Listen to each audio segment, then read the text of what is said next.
The international health emergency unleashed by COVID-19 keeps the world in suspense. The arrival of the coronavirus has not only impacted health management, the economy, or markets. An important sector which faces serious challenges is education.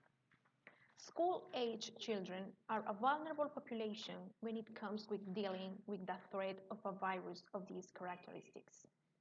Therefore, they are usually priority subjects in the design of strategies for the prevention of infection.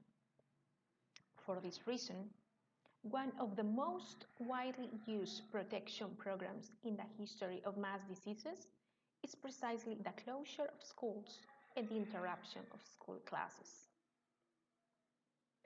In our country, the nation with the world's highest coronavirus mortality rate is also one of dozens of countries where schools nationwide remain closed on account of the pandemic, with no reopening date in sight. Thus, as of April 6, the school year began through the Aprendo en Casa strategy for public institutions of basic education. Based on the surveys conducted between April and July of more than 10,000 families throughout the country on the Aprendo en Casa strategy, I will present three arguments that support my agreement with the Peruvian state's measures to suspend school classes. Number one, an infrastructure for learning has been implemented. The program works through a multi-platform of internet, cell phone, television, and radio. According to the National Household Survey, as of 2019, only 32.1% of homes have a computer or laptop. Likewise, only 35.9% have internet access. In contrast, the proportion of households equipped with a television, 80.7%, radio, 51.7%, or at least a cell phone, 92.1%, is much higher and reinforces the importance of the multi-platform strategy.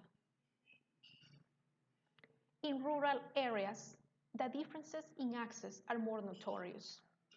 However, the introduction of cell phones exceeds the 80%. By region, Arequipa, Cajamarca, and Huancavelica lead in access to Aprendo en Casa strategy, despite the fact that the latter two are the poorest region in our country. In Cajamarca, the main means of access are television and radio. In Huancavelica, they are television and WhatsApp. Second argument, progress. According to the survey, 2 out of 3 parents are satisfied with the content of Aprendo en Casa, and the vast majority have been contacted by a teacher. Regarding the latter, the Ministry of Education highlights the role of the teacher and the importance of accompanying their students. 97% of the families say that their children carry work portfolios, and 98.4% indicate that the teachers have asked them to send schoolwork.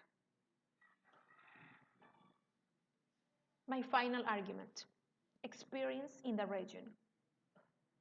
Following the expansion of COVID-19, most countries adopted multi-platform distance education strategies. Jaime Saavedra highlights the cases of Chile, Colombia, and Mexico. For example, Mexico already had a telesecundaria program that prior to the pandemic registered high penetration. On the other hand, Saavedra points out that an advantage of Peru over these countries is due to the joint work regarding digital tools and the support of teachers through social networks. In conclusion, I believe that the measures adopted by the Peruvian state, although they may not be the most appropriate ones, have avoided the discontinuity of the school year, prioritizing the education of millions of Peruvian students. Thank you.